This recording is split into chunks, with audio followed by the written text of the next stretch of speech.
You're listening to Health Innovators, a podcast and video show about the leaders, influencers, and early adopters who are shaping the future of healthcare. I'm your host, Dr. Roxy Mooney. Welcome back, Health Innovators. I am so excited about today's episode. We are going to shake things up a bit. We're doing something very differently than we normally have. So for the last 2.5 years, we have pretty much solely interviewed healthcare influencers, early adopters, or innovators themselves. And I read the Bezos Letters a while back last year, and I just thought I would love to have Steve Anderson on the show so we can pick his brain and find out a little bit more about how this even came about. And then also to be able to learn, I think there's a lot of wisdom that we will be able to learn from his book that apply to the healthcare industry. So without further ado, welcome Steve Anderson, the author of the Bezos Letters. Welcome to the show. Roxy, thank you so much for having me. I'm looking forward to our conversation. Yeah. So let's just get started by telling our audience a little bit about your background and then how this book even came about. I think that's such an interesting story. Sure. So I come out of the insurance industry. Early in my career, worked for two different insurance agencies, selling insurance primarily to businesses. And during that time, I also developed a real interest in technology. And so shifted in 1999 to starting my own firm and starting to help the industry, primarily insurance agents and brokers, understand all this new technology that was coming and how they could apply it to their own organization. And, the last 25 years I've been doing that. Well, I probably should actually figure out the date, but probably about 3, 4, or 5 years ago, I was really looking at all of the technology and how rapidly it was changing and started asking the question, is the biggest risk an organization faces actually not taking enough risk? And because technology is changing fast, organizations didn't have the time they used to have to kind of figure things out, right? It was just happening at a much, much faster pace. Yeah. And so exploring that question, I started looking at businesses, not just insurance, but just businesses that had made the transition well and those that had not. And, some obvious names now, I think, BlackBerry, Blockbuster, Sears, Kodak, all struggled with technology changing on them and their core businesses being really decimated. And they took too long to pivot and change. And then looked at companies that had done it well. And that's where I came across Amazon. And certainly known as an inventive and innovative company. And I discovered the letters to shareholders that Jeff Bezos started writing in 1997 when they first went public and wrote every year, actually up until last year now. The book covers up to 2018 letter, which was published in 2019.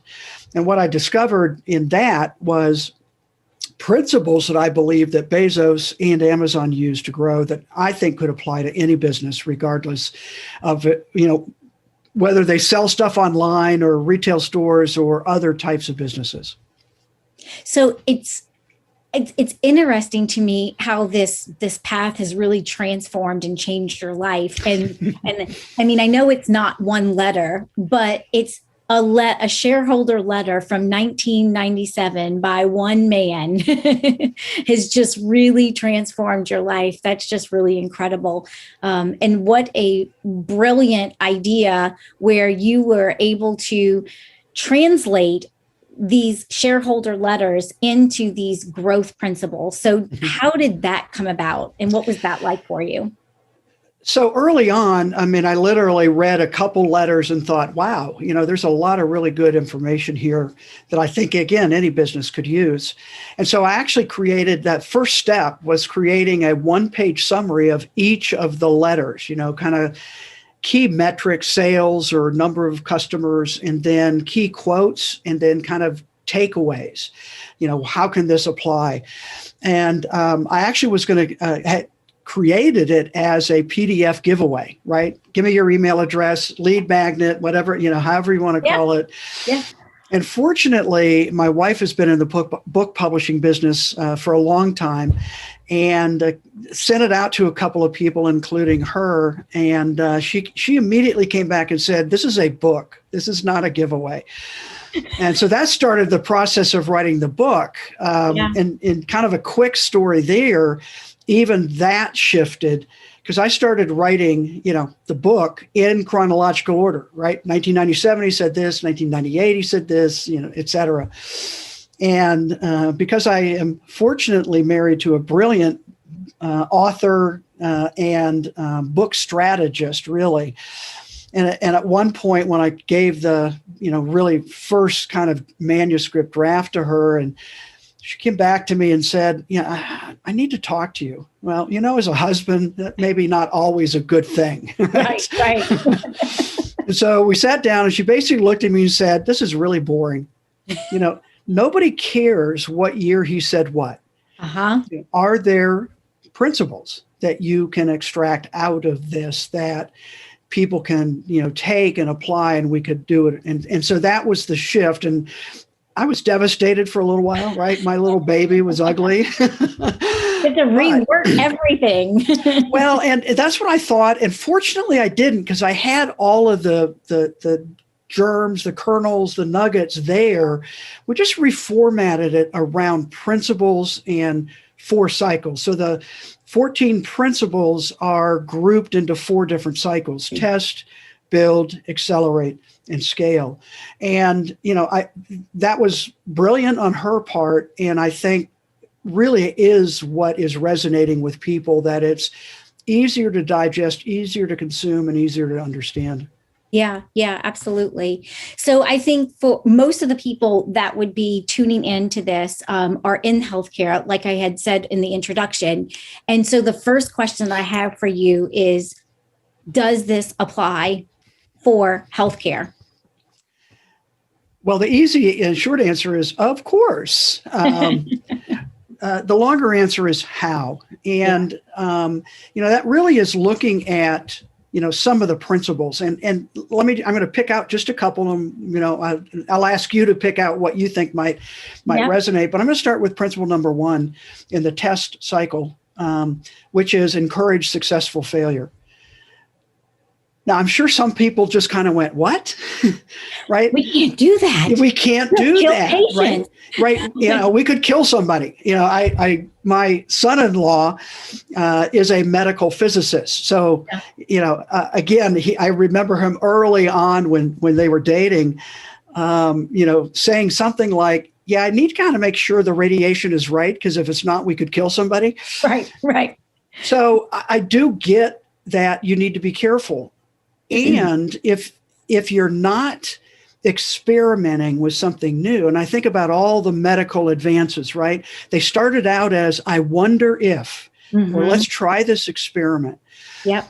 And from Bezos' perspective, that's actually the core at Amazon, is invention. And he said that, you may have read that he announced he's stepping aside as CEO and moving into an executive chairman position. But in his email to employees announcing that transition, he said,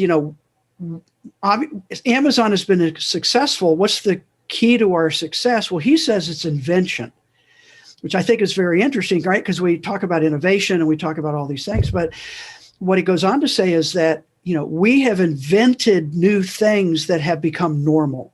Yep. Right? A Kindle e-reader was a new way to consume a book, but is now normal.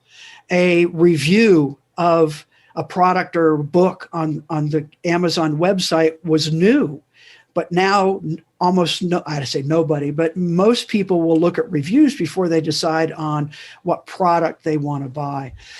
So I think, yes, absolutely, you have to be careful, and you have to experiment. And if you're experimenting, you're going to fail. Because if you know you're not going to fail, it's not an experiment.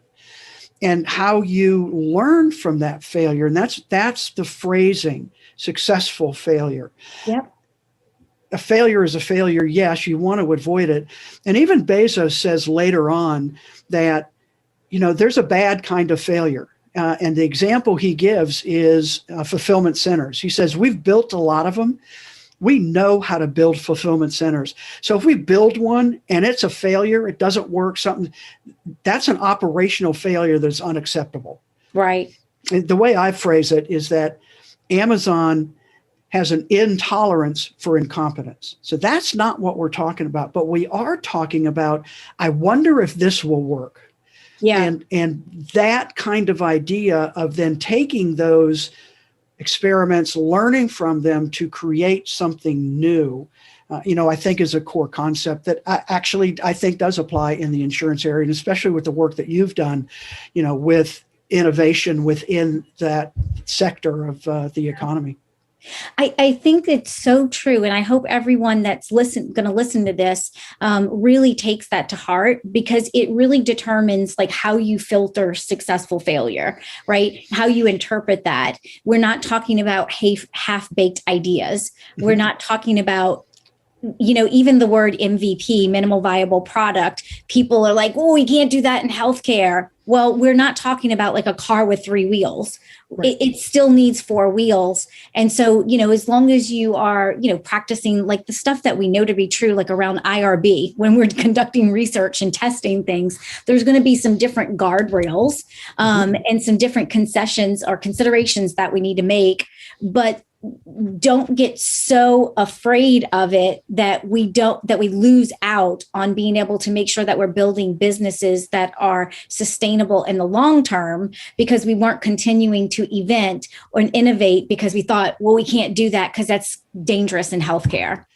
Yeah, one of the phrases I use a lot is that the biggest risk a successful business takes is their success, meaning they're successful. What got them there, they start protecting, not looking at what's next. What else can we do? And one of the favorite phrases Bezos uses is, what else can we invent on behalf of the customer? Mm-hmm. And I think keeping that in customer, be it the patient, be it the doctor, be it staff, within the organization, what's their friction point? What can we do to help improve what they do and how they do it and the experience that they have?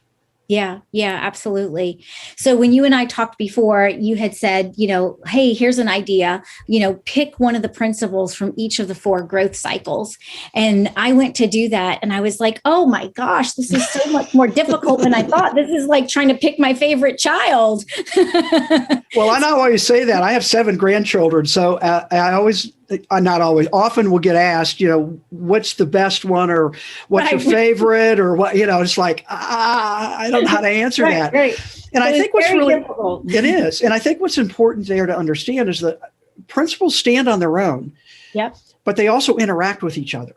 Mm-hmm. So it's how you connect this one and that one. And I think looking at the principles is, where am I at now? Right. What do I need now? So certainly in the test area, the 3rd principle there is, practice dynamic invention and innovation. And again, I worked a lot on that wording because, again, for Bezos and his thinking, invention is so key and important. What's different at Amazon is they don't have an R&D department. Every employee, literally fulfillment center on up to executives, are expected to be looking at what they do and thinking of ways to improve it. So that's why it's dynamic. And they have built a culture really that takes decision-making down to its lowest level possible, that has the competency to be able to make those decisions.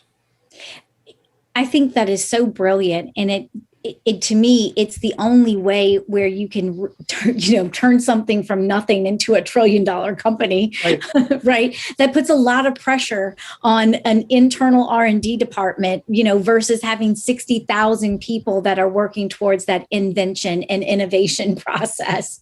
Well, and that's what's key about that successful failure. Again, how these interact is that I'm convinced employees aren't afraid of failure. They're afraid of the consequences of failure.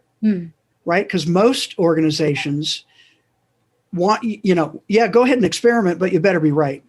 Well, if it's an experiment, you're not always going to be right. And so Right. what are the either positive or negative consequences to that? Like, and Amazon has a couple of awards, for people who are thinking of how to improve the customer experience or how to improve internally.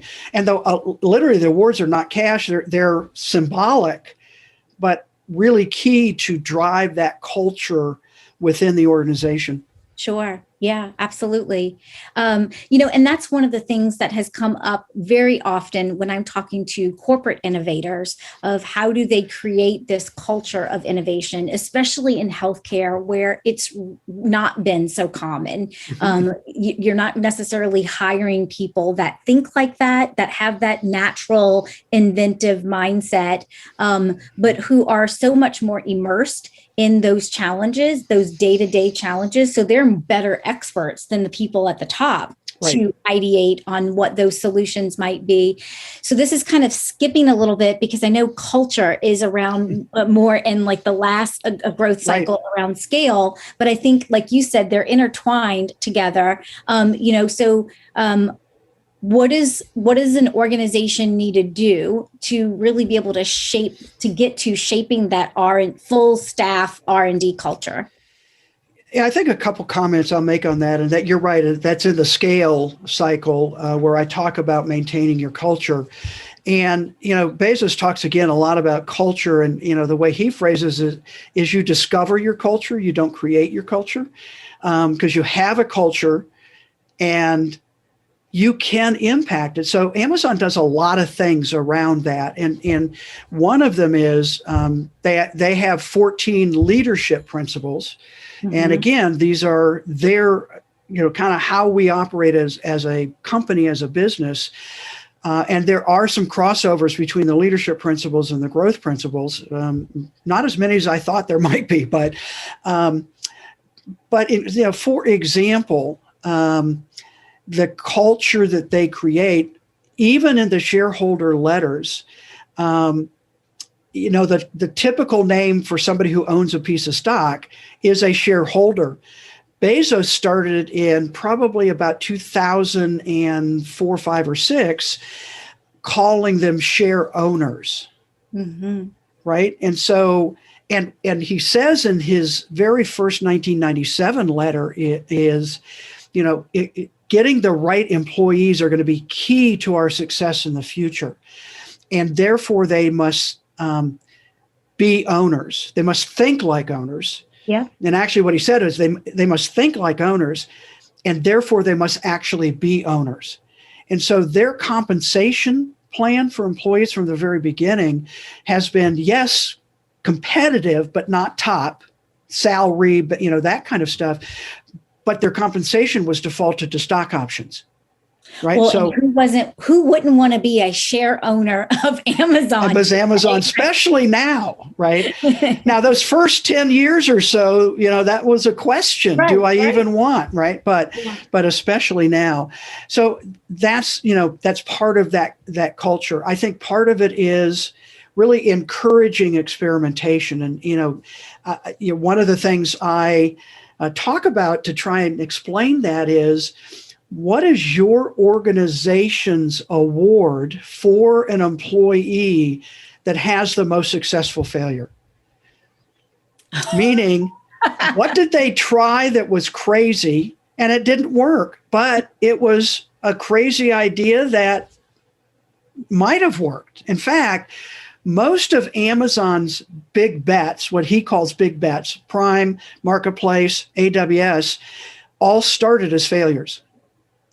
Mm-hmm. But what they learned from those initial early failures grew into something really big.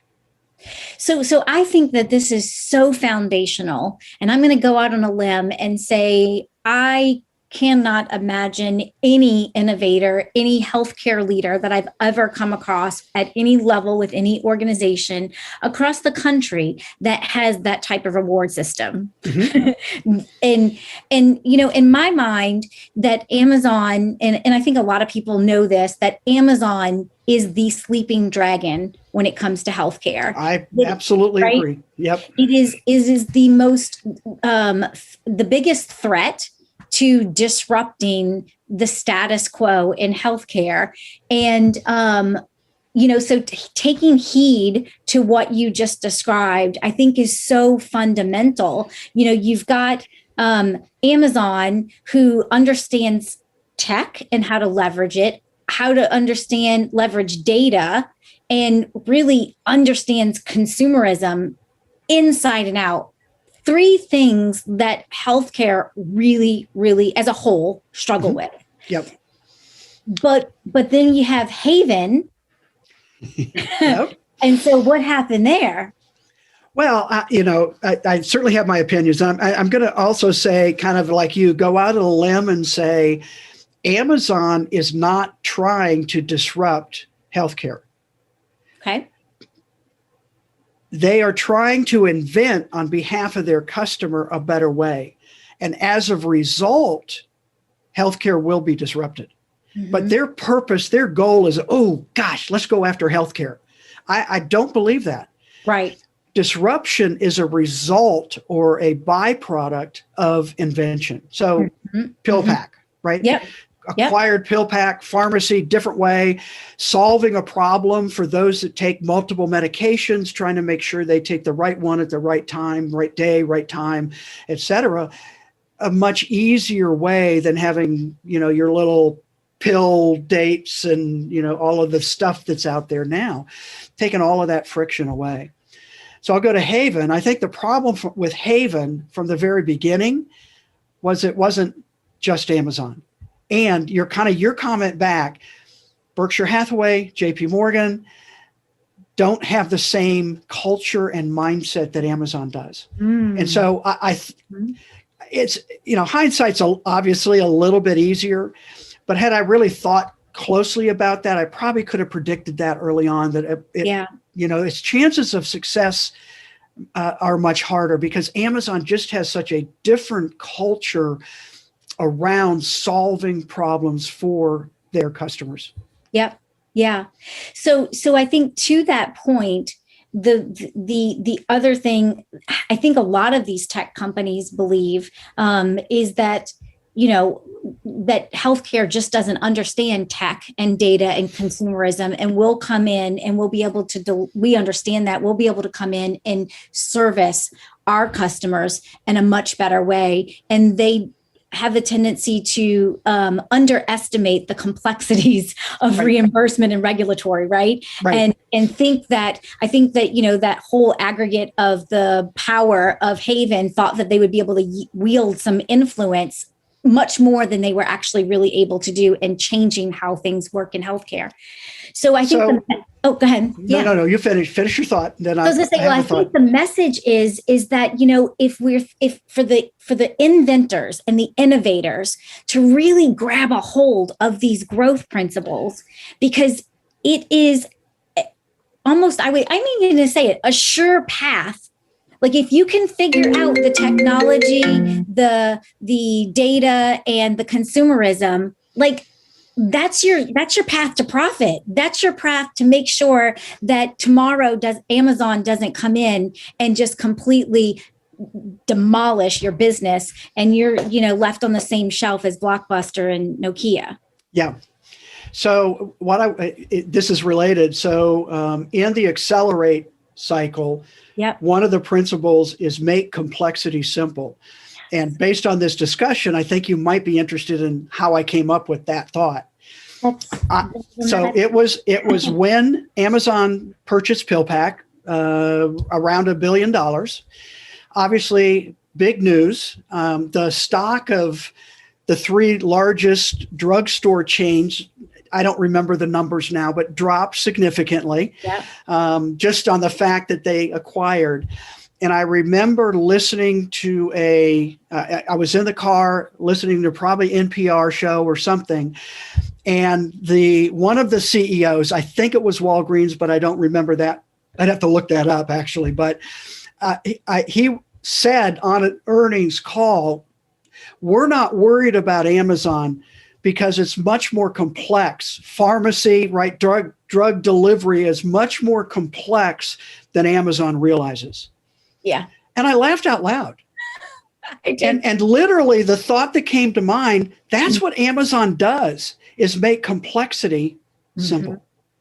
And, coming out of the insurance industry, I think like healthcare, there is a reliance on regulatory barriers to kind of self-insulate or protect, or and that will last for some time period until somebody, maybe somebody else besides Amazon, figures out, a different, better, more streamlined way around some of those traditional regulatory barriers. Well, nothing like a global pandemic to help be a catalyst. Well, I mean, you thought transformation. You talk about trends getting accelerated. My goodness. Yeah, very much so. Yeah. So all the stodgy regulatory and reimbursement that they've been used to insulate and protect themselves all of a sudden gets demolished in warp speed during a global pandemic. Now the jury's still out on how much of that gets resurrected, right, in the next year. But it will surely be interesting. It will certainly change. Yeah. How much or how fast certainly is up, but I think there's no question it will change. Yep. So I want to make sure that we have time to talk about another growth principle that you had in the build cycle around obsession over customers. Yeah.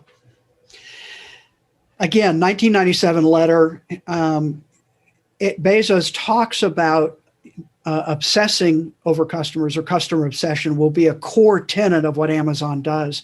And again, it has.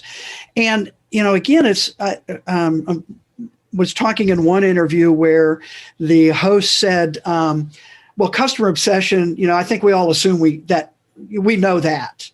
And I came back later and said, I'd like to revisit that, because I think too often businesses talk about customer focus and customer journey and customer experience and customer service. Amazon talks about obsession, which is just a whole different level and word to use about what Amazon does. And that obsession is why we have one-day delivery, right? Because 3 customer pillars for Amazon are wide selection, low prices, and fast delivery. Now, that probably is not those same pillars for a healthcare provider. Yep. But, what are your pillars, and are you obsessively figuring out how to invent on behalf of the customer? And the phrase I like to use is take friction out of your interaction with a customer. Well, I can tell my experience with a lot of healthcare providers, there's a lot of friction, like filling out the same damn form every time I go for an appointment. I mean, hello, come on, right? Or them giving you 10 forms and a clipboard, and you've got to put your name and address and phone number. All 10 forms. That's right. And I did have one, frankly, that gave me an iPad, right? That, again, what are the things you can do to make that experience the best it can be? And you do that by obsessing over those small details. So and I think to your point, there's a lot of healthcare organizations that have some mission statements and vision statements and some plaques and whatnot about this core value of focusing on the customer and putting the patient centric, right?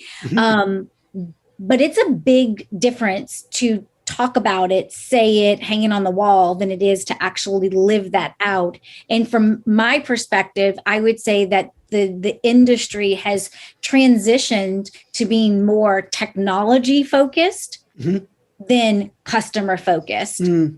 So now it's like really exciting AI, artificial intelligence, telehealth, virtual care, all of this tech that's getting so much attention that is absolutely usurping the obsession with customers. Yeah, and I think that can be, and I think that's, not understanding how the technology supports the customer, and replace it. And, again, that's a core tenet. And again, I go back to that phrase, inventing on behalf of the customer. What are you doing to do that? How are you thinking about that? How are you even identifying where the customer has a problem that needs a solution. At Amazon, they actually have a process that I think is one of their really secrets to making this work. And it's That's why you're here, Steve, to give us the secrets. I'm trying. And it's called a 6-page narrative or a 6-page memo. And short history, in 2004, Jeff Bezos sent out an email to his senior leadership team and said, no longer will anybody give a presentation in a senior leadership team meeting using PowerPoint or Keynote. Slide presentations are banned. What they replaced that would be the death of so many companies. And then, and what he said, and I'm paraphrasing now, what he said was, people hide behind bullet points and haven't completely thought through what it is they're actually proposing. What he said is, you will create, and this is the process in place today, you will create a maximum of 6-page written memo. First thing you'll do is create a future press release. So for whatever you're pitching, whatever idea, product, service, platform, you write the press release for the day it's released to the public. And again, there's some components in there. I won't go through all of those, but one of them is, what's the benefit to the customer? Why is the customer going to like this? And you use that as a roadmap for actually creating the product. And then you go on and you create an FAQ. What are the questions people are going to ask? And from the customer questions, maybe internal operational questions, and you answer those questions. And there are 2 answers. There's a short answer, can we do this? No. The longer descriptive answer is, here's why not, or here's our plan for the future. Yeah. And that is not handed out before the meeting. It literally is passed out as paper to the participants in the conference room. And the first 10, 15, 20, maybe 30 minutes, depending on how big the project is spent reading the memo. Wow. Bezos calls it, it's like study hall. And he said, executives are busy. They're going to say they read it and they didn't, or they didn't spend enough time. So we're going to carve out this time to focus just on this. And then we discuss it, not people going through. And although, how you do presentations sometimes and somebody will interrupt with a question. You go, oh, I got that in the, next two more slides. Hang on. None of that happens. Right. And they're writing notes in the margins going, okay, what about this? Where'd this data come from? So now your discussion is much more fruitful and helpful. Yeah. Again, culturally, really hard to do. But at Amazon, that is what's done. And part of the benefit is, one, to slow down, to speed up. Actually, Andy Jassy, current CEO of Amazon Web Services, new CEO of Amazon everything. I heard him in a speech, and he talked about why this is so powerful. And he said, a lot of times programmers, developers will go in and create all of this stuff and then get to the end and realize it's not solving the problem they thought it was going to. If they had spent more time thinking through all the problems, all the issues, what problem is this going to solve? How are we going to do it? They would save tremendous amount of time throughout the project. So it is this idea of slowing down to speed up. I love that. I feel like there's so much we could unpack for days just in what you just said. My brain is like pop rocks right now. Well, and I mean, and I've been trying to help think through with businesses, how do we introduce that into a culture that's never even thought in? And I think what you do is you do it in the smallest team possible, meaning it might be just, you and 3 direct reports, and you start doing this and experiencing the benefits and learning from it, et cetera. And I tell you, I'm starting a new business, I'll say that. Yeah. And I use this process to pitch to investors. And it was awkward. I mean, all kinds of stuff to do it. I learned so much, and I ended up with 7 significant investors out of it, just because of how it helped the discussion move faster when we took the time up front. Wow. That's incredible. Yeah. Absolutely. So a couple more questions for you. Let's talk about the acceleration growth cycle, because we haven't talked about that. Accelerating time with technology, and then we will open it up for Q&A. Okay. So this really is kind of that core idea I talked about, with technology developing much faster than it ever has, and how you can use that technology to literally accelerate time, right? It's that idea that, the days are long and the years are short, and right, all those kind of comparisons that you can make. Technology is, key at Amazon, and it is core to what they do, but they don't let it overshadow other things. And so, looking at the Kindle, let me look at the Kindle, right? So that was Amazon's first hardware project. And that actually was developed in what's called Lab 126, which is their hardware, I hesitate to call it R&D, but a separate place where Echo came out of, and a lot of hardware stuff is coming out of. And Bezos talks about it. It was released in 2007. They spent 3 years prior working on it, but using that technology, again, to accelerate the consumption of information, e-ink, and actually probably the best technology in the Kindle is Whisper Sync. Hugely complicated. So I can have a book open on my phone, on the Kindle app. I can go to my iPad on the Kindle app and make either automatically or force, right, syncing to the last place I read. Yeah. Technologically, extremely difficult, because my iPad could be idle for months. Yep. But Amazon has to know that. And they have to figure out, okay, which is the latest version, and where have I read, to the particular point in time. But they're using technology to help people manage their time better. And I think that's the core concept there. And who doesn't need that? Right. Right? I mean, it's like the biggest shortage we have is time. Yeah. Yeah. And I another example that just jumps to mind is, again, you mentioned telemedicine.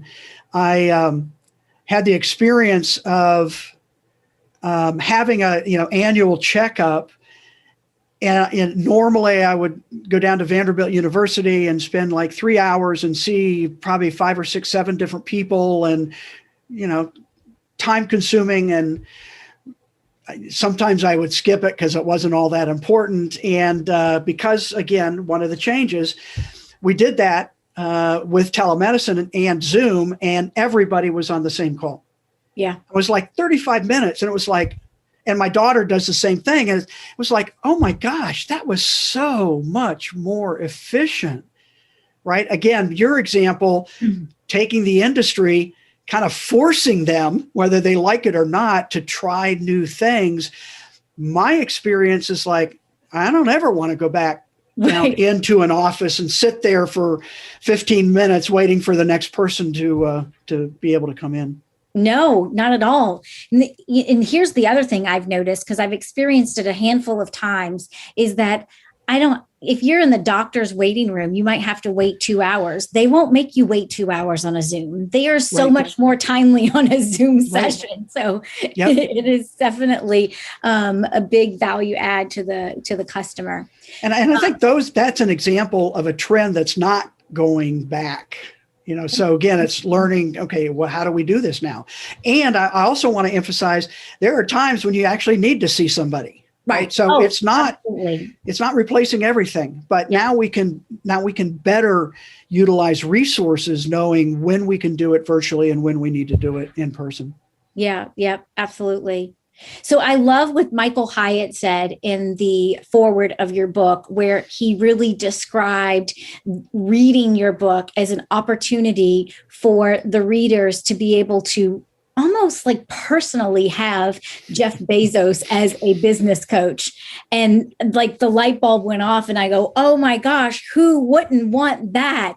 Right. And then to have you as the translator, right? To be able to translate all of those ideas and strategies and principles that were in those letters and translate it into something that we can easily digest and consume and apply is just absolutely brilliant. And so I want to encourage everyone that is listening and watching to go out and buy a copy of the book if they haven't already. Well, thank you. Yeah.